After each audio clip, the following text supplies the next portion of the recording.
Welcome to Facts TV News, where everything is true. Man sentenced to 6 months after presenting fake learner's driver's license to police. A man was given 6 months imprisonment at hard labor after he presented a fake provisionalized learner's driver's license to police officers when he appeared in Kingston and St. Andrew Parish Court on Tuesday. Marlon Johnson, a security guard, pleaded guilty to the charges of conspiracy to deceive the police and uttering forged documents, as well as other charges. Making a flimsy defense, Johnson told the court that I didn't know that it wasn't real.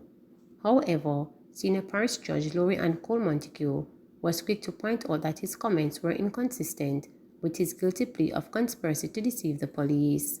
She explained that his plea indicated he was aware that the document in question was not legal. It was also revealed in court that Johnson used a fake document to identify himself to the police, who had possession of his Yang motorcycle. It is not to say that the officer go to your house and dig up and find it in the bottom of the barrel, but you uttered, forged document to the police. This is a very dry eye offense, the judge chastised. Johnson was asked about the person who helped him obtain his document. However, he maintained that he did not know the man's current name or where he could be found. For uttering forged document, you are fined $50,000 or 9 months imprisonment. For accessory before the fact, you are fined $40,000 or 6 months imprisonment. For conspiracy to deceive, sir, you are sentenced to 6 months imprisonment of hard labor. This is serious business. For attempting to obtain by means of forged documents another 6 months imprisonment at hard labor, Cole Montague said, handing down his sentence. Swamp residents afraid after mechanic's murder.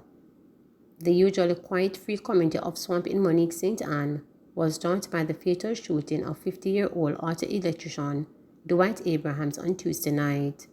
The incident took place about 9:30 p.m. at a bar in the area. According to police reports, 2 men traveling in a gold-colored car carried out the attack. Abrams was shot, robbed of cash, and his black Toyota Wish motor car. The police were alerted and he was taken to the Jamaica Defense Force JDF camp in Monique and then transported to hospital in a JDF ambulance. He was pronounced dead on arrival. The deceased brother, journalist Kirk Abrams, took to social media platform Twitter to express his grief. Heartbroken and torn, gunmen sniffed out your life of my brother last night in a carjacking in St. Anne. And this one was the quietest of us. I can't even process it properly. This is too much, man. All for a car, he said. The incident has left residents in shock as they never expected criminals to strike in their peaceful community. One man who asked not to be identified told reporters the area has been tense since the incident. May I tell you, say right now, everybody afraid because these things are happening up here. So to hear that a man come in the community and do that, everybody are just scared to even walk at night now, he said. An elderly woman who only gave her name as Mabel described the killing. Me no know how what this can go on, God know. Even if them did rob the man, take the car and leave him, but them take him life in cold blood. So wicked, man, she told reporters. The parish of St. Anne has recorded 17 murders as of May 27, 3 less than those committed in the corresponding period last year. The parish's senior superintendent in charge of policing, Dwight Powell, is urging anyone with information that can help their investigation to contact the police. PRAEDA Larceny Prevention Unit steps up efforts to curb theft. The Ministry of Agriculture and Fisheries, through the PRAEDA Larceny Prevention Unit, is ramping up efforts to curb the theft of agricultural produce across Jamaica. Addressing farmers at the 8th staging of the St. Anne Agriculture, Industrial and Food Show in Discovery Bay recently, Minister Charles Jr. said that PRAEDA thieves, when convicted, face hardened jail time as well as fines up to $5 million. Charles Jr. said that PRAEDA Larceny Prevention Unit is exploring several strategies to combat the illegal activity and will be relentless in their pursuit. He indicated that the unit is comprised of personnel who know how to find evidence and create cases to lock away perpetrators. We are ramping up efforts to reduce farm theft, and we are sending a message to the criminals and to the thieves who come and steal people's yam, sweet pepper, hot pepper. You are going to get caught, and we are going to ensure you go to jail, the minister emphasized. Make sure you understand that when our farmers get up in the morning and put their knees on the ground and dig the yam hole, it is not for you to come and steal their produce, he added. The minister said he will be working with local and international specialists to make sure that we are not just locking up the small thieves, but also the big thieves, Charles Jr. said. The cattle and goats that you are stealing, you aren't just selling it in your community. We know who you are selling it to, and we are going to be very patient. We are going to be very quiet. So when we come for you, you won't even know until you are up behind bars. This is your last warning, he emphasized. 240 million loss.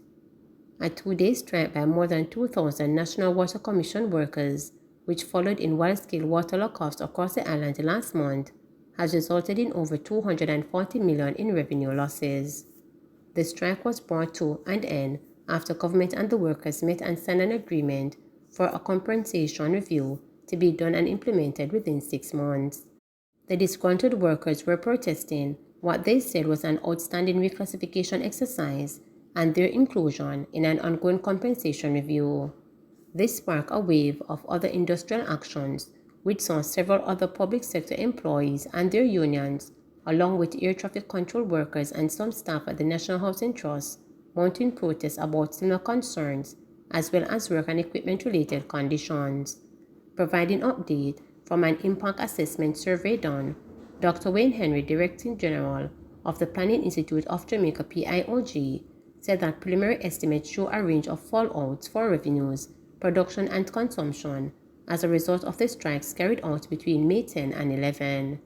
Revenues were down by 240 million, water production down 1,294.4 megaliter, and water consumption down 454.3 megaliters.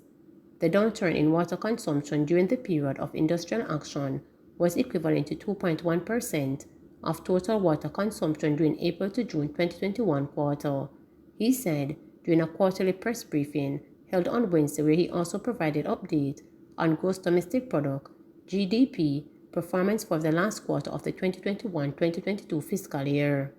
Henry noted that the extensive survey order done by Prime Minister Andrew Holness was not yet completed, as impact estimates resulting from losses in other areas affected by the space of industrial actions were still being calculated. We are still awaiting data on the impact from the airport transport and tourism activities to complete the assessment on overall GDP. A more comprehensive update will therefore be provided at a later date.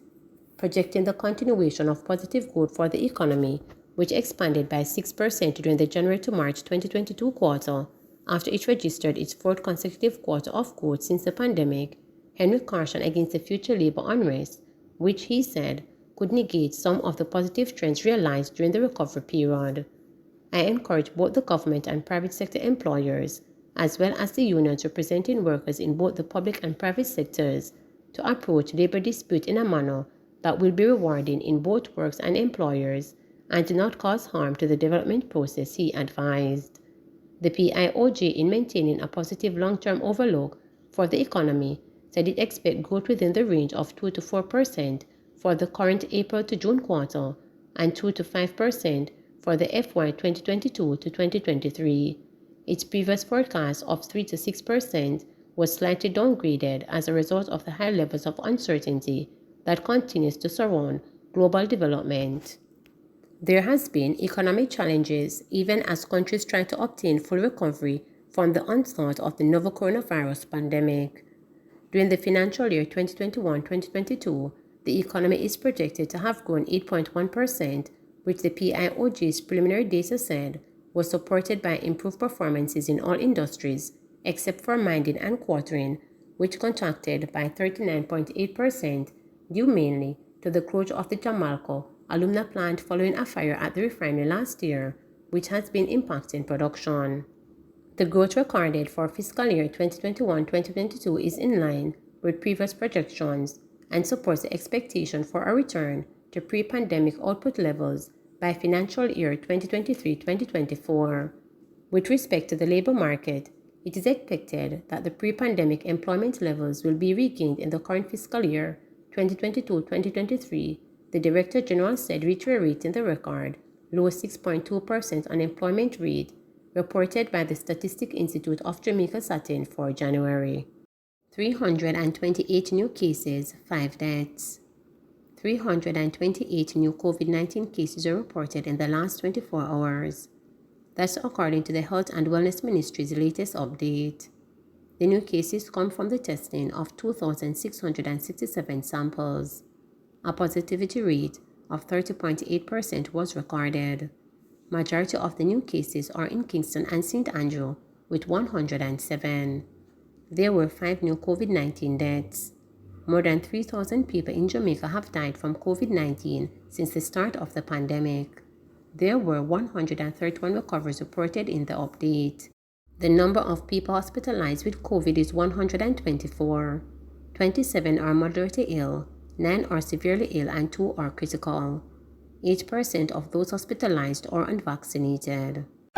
Please remember to subscribe, like, share, and click the notification bell for daily updates.